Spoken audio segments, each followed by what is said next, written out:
जी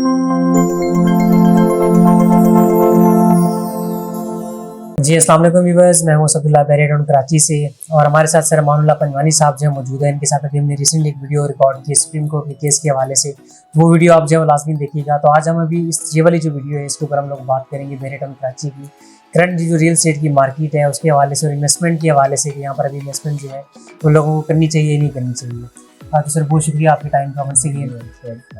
sir हमें बताइएगा Bairiya town Karachi का आप जो फ्यूचर है उसको आप क्या प्रेडिक्ट कर रहे हैं कि क्या फ्यूचर होगा यहाँ बैरिया टाउन कराची का? देखें, बैरिया टाउन या और सोसाइटीज़ के फ्यूचर के हवाले से मैं आपको एक छोटा सा फिगर कोट करूँगा कि पाकिस्तान की जो टोटल आबादी है उसके मुताबिक हाउसिंग सेक्टर में जो बैकलॉग है वो अराउंड 1 करोड़ घरों का है। 1 करोड़ घरों की कमी का सामना है पाकिस्तान में।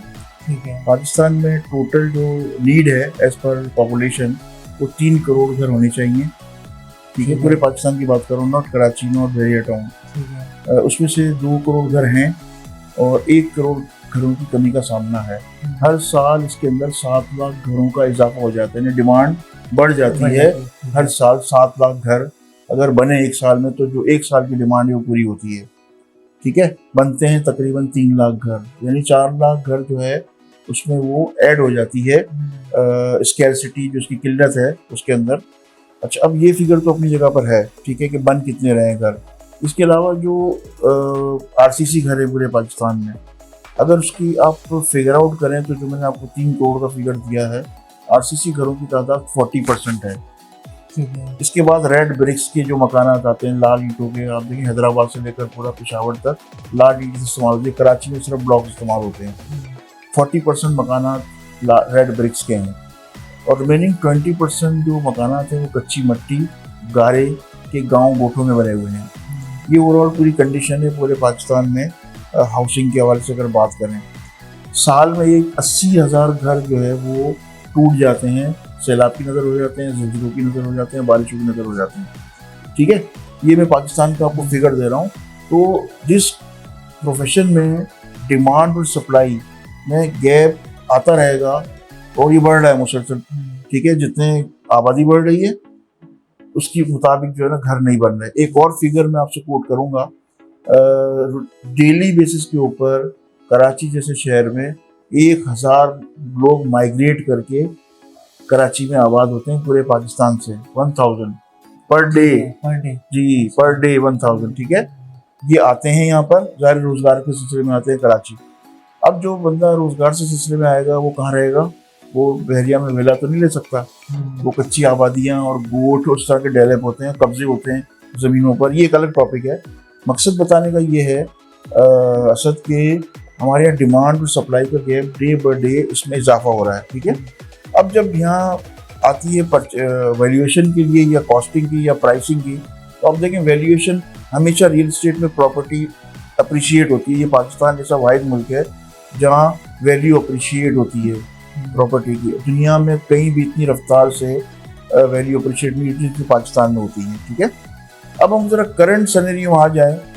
ऐसा सिनेरियो जो करंट इस वक्त जो लास्ट गवर्नमेंट गई है और इस वक्त इंटरम गवर्नमेंट है, जो इस वक्त फाइनेंशियल कंडीशन है पाकिस्तान की, बहुत सी चीज़ों की कमी का सामना है, डॉलर्स की कमी का सामना है, कोई इकोनॉमिकल ग्रोथ नहीं हो रही, इन्फ्लेशन बहुत ज़्यादा हाई हो गया है। ये इस वक्त ऐसा सिनेरियो है जो पिछले 70 सालों में भी मैंने तो नहीं देखा। मैं तकरीबन 30-35 साल से बिजनेस में हूँ, इतना डाउनफॉल मैंने कभी भी नहीं देखा।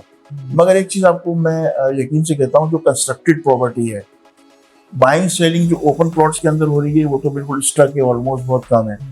अब हम आते हैं बैरिया टाउन की तरफ। Bahria Town itself, Bahria Town ने जो जिस प्राइस के अंदर यहाँ चीज़ें लॉन्च की थी, अगर आप उसका अंदाज़ा लगाएं और इस वक्त जो प्राइसेस पहुँच गई हैं, ये किसने पहुँचाई? बैरिया टाउन ने तो नहीं पहुँचाई, एक आम इन्वेस्टर ने पहुँचाई। ठीक है ना, एक आम आदमी ने पहुँचाई जिसने लिया और अब वो 10 लाख रुपये 20 लाख रुपये ऊपर करके सेल कर रहा है। अब क्या हो गया कि इस वक्त करंट कंडीशन ये कि प्राइसेस अभी एक्चुअल पर आ रही हैं, जो एक्चुअल मार्केट रेट है उसके ऊपर होनी चाहिए, जो अकॉर्डिंग टू डिमांड और सप्लाई गैप है। तो इस वक्त मैं समझता हूँ कि अगर कंस्ट्रक्टेड प्रॉपर्टी है और बैरिया टाउन में अगर कोई लेना चाह रहा है तो बहुत अच्छी अपॉर्चुनिटी है ये कि वो कंस्ट्रक्टेड प्रॉपर्टी बाय करें, चाहे वो अपार्टमेंट हो, चाहे वो विलाज हों। इलेक्शन होने दें, नई गवर्नमेंट आती है, क्या सूरत हाल बनती है, इसके बाद कुछ सही राय कायम की जा सकती है। ठीक है, और सर आबादी के हवाले से आपने जैसे बात की, तो मलिर एक्सप्रेस वे से आपको लग रहा है कि यहाँ पर आबादी जो है वो किस तरह से होगा? मलिर एक्सप्रेस वे के बारे में क्या ओपिनियन है आपका? देखिए, जिन भी मुल्कों में, जिन भी शहरों में इंफ्रास्ट्रक्चर डेवलप होता है तो वहाँ डेफिनेटली वैल्यू अप्रिशिएट होती है। तो जैसा आपने देखा कि M9 डेवलप हो गया, M10 डेवलप हो गया, और दूसरे शहरों में मोटरवेज बने। ये लियारी बाईपास एक बना यहाँ पर, कितने अर्से में बना, किस तरह बना। इस तरह डेफिनेटली जो लियारी एक्सप्रेस वे है वो जो आपका मलिर एक्सप्रेस वे है वो डेफिनेटली वैल्यूएट करेगा ना सिर्फ DHA में बल्कि बहरिया टाउन में भी, क्योंकि लोगों का एक्सेस फास्ट हो जाएगा, कम वक्त में पहुंच पाएंगे। डेफिनेटली इसका इम्पैक्ट आएगा और यहाँ पॉपुलेशन बढ़ेगी तो डेफिनेटली वैल्यू भी अप्रिशिएट होगी। सर आप अभी क्या रिकमेंड करते हैं कि यहाँ पर जो प्रॉपर्टीज हैं आपकी, जो बहरिया टाउन के अंदर आप खुद भी शिफ्ट हो चुके हैं, आपने देखा होगा कुछ प्रॉपर्टीज गेट के करीब है, कुछ गेट से दूर है, तो अब इनमें आप जो अक्सर लोगों को एक कन्फ्यूजन होता है कि जो गेट के करीब प्रॉपर्टी है वो समय वही खरीदनी चाहिए, दूर वाली जो है वो नहीं खरीदनी चाहिए, तो इस पर आपका क्या ओपिनियन है?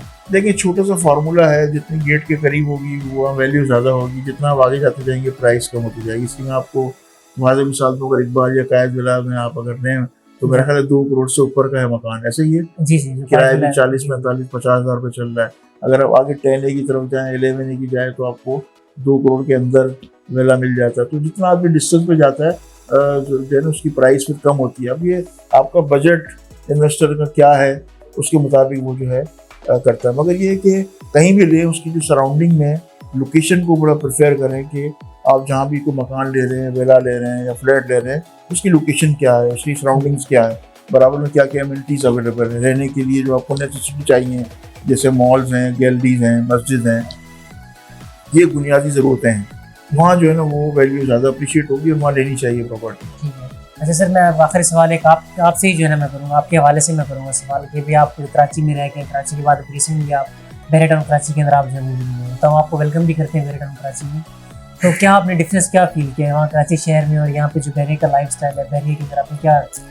देखिए, हम लोगों की बदकिस्मती है या बदनसीबी कहूँगा कराची वालों की कि वो ऐसी जगह रह रहे हैं जहाँ बुनियादी इंफ्रास्ट्रक्चर मौजूद ही नहीं है।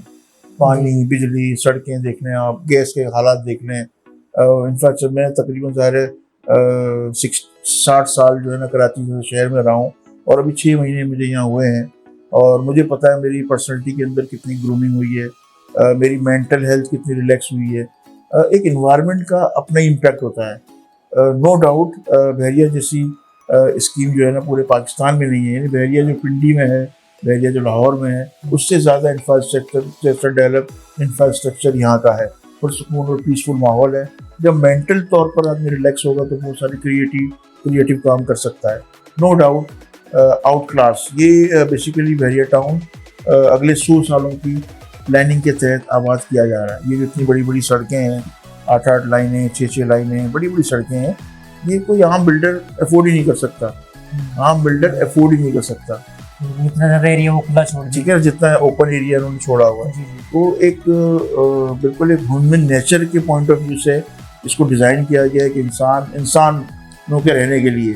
अगर आप कराची में जाएं, high rise building, vertical growth हो रही है, कंस्ट्रक्शन, सीवरेज की पानी की लाइन है, वही पुरानी लाइन है, उसके ऊपर आप ग्राउंड प्लस 13 की बिल्डिंग बनी हुई है, पानी के मसले, सड़कों के मसले, बिजली के मसले, मतलब वहाँ इंसानों के रहने के लिए मैं नहीं समझता कि कराची अब इस काबिल रहा है कि वह इंसान रह सके। ठीक है, इसलिए आपको जो है वो बहरिया टाउन डेफिनेटली बहुत शुक्रिया सर आपके टाइम का, थैंक यू सो मच। बहुत आपका शुक्रिया कि आपने मुझे याद किया। आप एक यंग एंकर पर्सन है और बहुत अच्छा लेके चल रहे हैं। आपको चैनल पे फॉलो भी करता हूँ, देखता भी हूँ। बहुत से इदारों से दावत मिलती है मगर मैं ज़रा अवॉइड ही करता हूँ। आप बड़ा ऑनेस्ट ओपिनियन देते हैं अपनी वीडियोज़ के अंदर और बड़ा अच्छा रिव्यू देते हैं, इसलिए मुझे खुशी हुई है कि आप आगे बहुत तरक्की करेंगे इंशाल्लाह। अगर आप अपने इस नॉर्म्स को, इस एथिक्स को फॉलो करते रहेंगे तो इंशाल्लाह सर आप बहरिया टाउन कराची के अंदर आप आ गए तो इंशाल्लाह आपसे भी काफ़ी चीज़ें जानने को सीखने को मिलेंगी। इंशाल्लाह पहले आप कराची में थे तो दूर हो जाता था, लेकिन अब आप जो है हमारे शहर में यहाँ आ गए, बहरिया टाउन कराची शहर में। जी मेरा भी शहर है, अब मेरा शहर आप भी आ गए। ठीक है सर, बहुत शुक्रिया, थैंक यू सो मच। जी सर, अमानुल्लाह पंजवानी साहब के साथ हमने आपकी मुलाकात जो है वो करवाई है। तो अगर आपको बहरिया टाउन कराची के हवाले से वीडियोज़ हो, सेल परचेज के हवाले से, तो उसके लिए आप प्रॉपर्टी से जो आप इंडिया में आप रब्ता कर सकते हैं। Thank you so much.